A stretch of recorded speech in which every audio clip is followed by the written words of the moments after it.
Merhaba, ciğerlerim yanıyor. Hakikaten bu bölümde size dünyanın geleceğini, çocuklarımızın geleceğini etkileyecek doğal olmayan bir afetten bahsediyorum.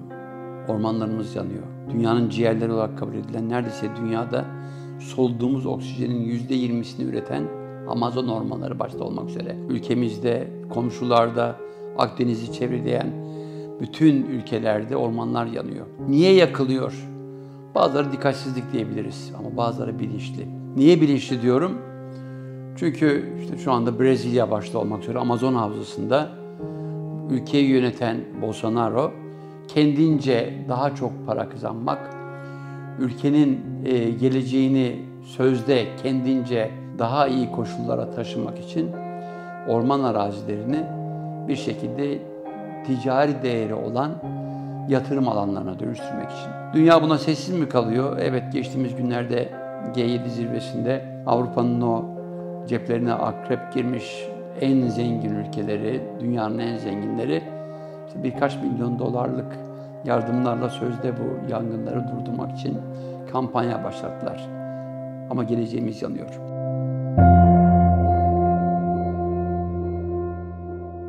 Amazonlara defalarca gittim.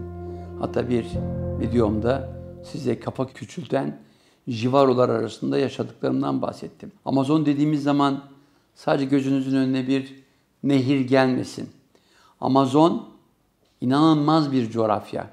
Baktığınız zaman bir tarafı Venezuela, bir tarafı Brezilya, bir tarafı Peru, bir tarafı Kolombiya. İnanılmaz bir şey. Ve nehir dediğimiz zaman da bizim İstanbul Boğazı'nı düşünün. İstanbul Boğazı'nın en geniş yerinden daha geniş 8-9 tane nehri bir arada görebiliyorsunuz. Ve dünyanın en büyük yağmur ormanları o bölgede. Milyonlarca türde canlı, dünyanın ekodengesini koruyan canlılar bunlar. Kendi bölgelerinde yaşam savaşı veren yerli kabileler. Bunlardan birkaç tanesiyle tanışmıştım. Hatta aralarında bazılarının uygarlıkla hiç ilişkisi olmadığına dair zaman zaman haberler çıkar. Uçan bir uçağa ok atanlar falan diye. O bölgelerde bir yangın var ve bu yangını çıkartanlar insanoğlu. Hırs, para. Benzerlerini Borneo adasında görmüştüm. Dünyanın en önemli yine yağmur ormanlarının bulunduğu ada. O ormanların büyük bölümü ne yazık ki Malezya, Endonezya hükümetlerinin, arada bir de Brunei Sultanlığı var. İleriye dönük kazanç alanına dönüştürdükleri palmiye yağı başta olmak üzere ticari değeri olan bir takım yatırımlar için alan yaratma çabasıyla yakıldı. O yangınlara tanık oldum. Ciğerlerimizin yandığını onlar kabul etmiyorlar çünkü gün yaşanıyor. Dünya bugünkü oksijen oranının her zaman için onlara da çocuklarına da yeterli olacağını düşünüyorlar ama değil. Oksijen dengesi bozulduğu andan itibaren bir ekosistem. Albert Einstein'ın bir lafı vardı. Arılar ölmeye başlayınca insanlık birkaç senede yok olur diye. Bu bir ekosistem. Brezilya'da son dönemlerde duyulanlar korkunç, ürkütücü, tıpkı Einstein'ın dünyaya vermiş olduğu o değerli mesaj gibi. Arılar toplu halde ölüyor artık. Bu ekosistemde bir domino etkisi yaratabilir. Amazonlar, dünyanın akciğerleri.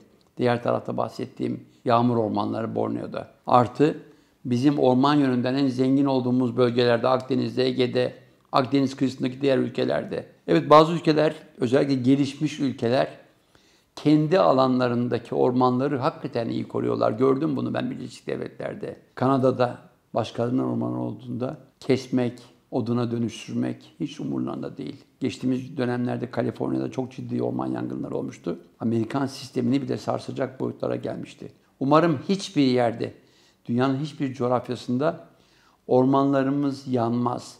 Zaten eko dengesi içinde çürüyen ağaçlar kendileri yok olur. Toprak dediğimiz bu gezegenin olmazsa olmazlarına dönüşür. Ama biz insanoğlu zaman zaman dikkatsizlik, zaman zaman art niyetlerimiz, zaman zaman da umursamazlığımızla ormanlarımızı, ciğerlerimizi yakıyoruz. Ben defalarca kendi ülkemde gördüm. Arabasındaki küllüğe koymadığı sigarayı o güzelim ormanların bulunduğu bölgede dışarı atanları. Piknik yaparken mangalcıyız biz toplum olarak, nedense mangalına bırakanlar. Bütün bunlar kendi ülkemizde. Ama dediğim gibi Amazon da bizim, Borneo da bizim, var olan bütün ormanlar da bizim. Onlar bizim geleceğimiz. 4,5 milyar yıllık bir gezegenimiz var hayatı bize sunan.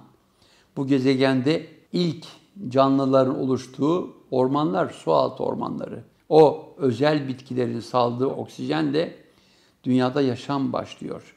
Ve ardından çok önemli ormanlarla merhaba diyor hayata. Birbirinden farklı canlı türlerine yeryüzü. İşte bize emanet edilen bu dünyayı korurken gelecekte çocuklarımıza, torunlarımıza, çünkü biz çoğu şeyi yaparken hep onlara bırakacağımız bir dünyalık derdine düşüyoruz.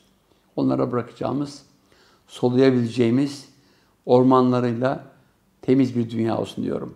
Hoşça kalın, sağlıcakla kalın.